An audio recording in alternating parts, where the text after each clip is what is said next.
ತನ್ನ ಶತಮಾನೋತ್ಸವ ಆಚರಿಸಿಕೊಳ್ಳುತ್ತಿದೆ. ಅದು ವಿಕಾಸಗೊಳ್ಳುತ್ತಾ ಹೊಸ ರೂಪ ತಳೆಯುವುದನ್ನು ಜನರು ಬದಲಾವಣೆ ಎಂದು ಕೊಳ್ಳುತ್ತಿದ್ದಾರೆ. ವಿಕಾಸ ಆಗುತ್ತೆ, ಅದು ಬದಲಾವಣೆ ಅಲ್ಲ. ಜನ ತಿಳ್ಕೊಳ್ತಾರೆ ಬದಲಾಗುತ್ತೆ ಅಂತೇಳಿ. ವಾಸ್ತವದಲ್ಲಿ ಸಂಘವು ಬದಲಾಗಿಲ್ಲ, ಹಂತ ಹಂತವಾಗಿ ಬೆಳೀತಿದೆ. ಇಲ್ಲೈತೆ ಕ್ಲಿಯರೆನ್ಸ್ ಅದ. ಇಲ್ಲೇನದಪ್ಪ ಅಂದ್ರೆ ಅಂತಂದ್ರೆ ಬೆಳೆದಿದ್ದು ಬದಲಂತೆ ಆಗಿಲ್ಲ, ಬದಲಾಗೋದು ಇಲ್ಲ ಅಂತೇಳಿ. ಅಂದ್ರೆ ಕಟ್ಟರ್ ಹಿಂದುತ್ವವಾದ ಇದ್ದಂಥವ್ರು ಇದನ್ನು ಬಿಟ್ಟು ಹೋಗಬಾರ್ದು ಅನ್ನೋ ದೃಷ್ಟಿಕೋನ ಇರ್ಬೋದು. ಆದರೆ ವಿಕಾಸವಾದ ಡಾರ್ವಿನ್ ವಾದವನ್ನು ಪ್ರತಿಪಾದಿಸ್ತಾ ಇದ್ದಾರೆ. ಡಾರ್ವಿನ್ ಥಿಯರಿ ಅದು ವಿಕಾಸವಾದ, ಎವಲ್ಯೂಷನ್ ಥಿಯರಿ ಅದನ್ನು ಹೇಳ್ತಾ ಇದ್ದಾರೆ. ನಾವು ಕಾಲಕ್ಕೆ ತಕ್ಕಂಗೆ ಬದಲಲ್ಲದು ಅನಿವಾರ್ಯತೆ ಅನ್ನುವಂಥ ಮಾತನ್ನು.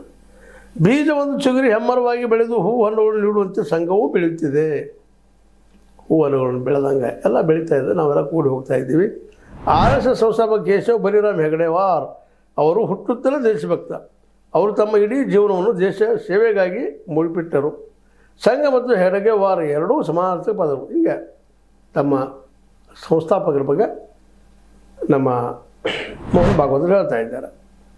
ಇವೆಲ್ಲ ನೆಲೆಗಟ್ಟಿನಲ್ಲೇ ಅವ್ರು ಹೇಳೋದಿಷ್ಟ ಏನಪ್ಪ ಅಂತಂದರೆ ಸ್ಪಷ್ಟವಾಗಿ ನಾವು ಇವತ್ತು ಹಿಂದುತ್ವವನ್ನು ಬಿಟ್ಟಿಲ್ಲ ವ್ಯವಹಾರ. ನಾವು ಮೂಲ ಒಂದು ಅದರ ರೂಪದಲ್ಲಿದ್ದೀವಿ. ಅದೇ ಕಾಲಕ್ಕೆ ವರರಾಷ್ಟ್ರ ಪದ್ಧತಿಗೆ ನಾವು ಆದ್ಯತೆ ಕೊಡ್ತೀವಿ.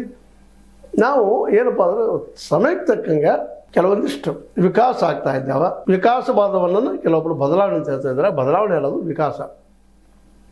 ಬದುಕಬೇಕಾಗಿದೆ, ಉಳಿಬೇಕಾಗಿದೆ, ಅಧಿಕಾರ ಹಿಡಿಬೇಕಾಗಿದೆ ಅನ್ನುವಂಥದ್ದು ಇಲ್ಲಿ ಸೂಕ್ಷ್ಮವಾಗಿ ಹೇಳ್ತಾ ಇದ್ದಾರೆ. ನಾವು ಇದರ ಹಳೆ ದಿನ ರಿಪೋರ್ಟ್ ಮಾಡ್ತಾ ಹೋದ್ವಿಪ್ಪ ಅಂತಂದ್ರೆ, ವಿಕಾಸ ಆಗದೆ ಹೋದ್ವಿ ಅಂದರೆ ನಾವು ಇಲ್ಲಿ ನಗಣ್ಯ ಆಗಿಬಿಡ್ತೀವಿ ವ್ಯವಸ್ಥೆಯಲ್ಲೇ. ಯಾಕಂದ್ರೆ ಇಲ್ಲಿ ಭಾಳಷ್ಟು ಜನರು ಮೂಲಭೂತ ಏನದಲ್ಲ ಜನಸಂಘ ಅದರ ವಿಚಾರಗಳನ್ನು ಒಪ್ಪುವಂಥವರಿಲ್ಲ. ನಾವು ಅದನ್ನು ವಾದ ಮಾಡ್ತಾ ಹೋದ್ರೆ, ನಾವು ಅದೇ ರೀತಿಯಾಗಿ ಹೋದ್ರೆ ನಮ್ಮ ಸಮೀಪ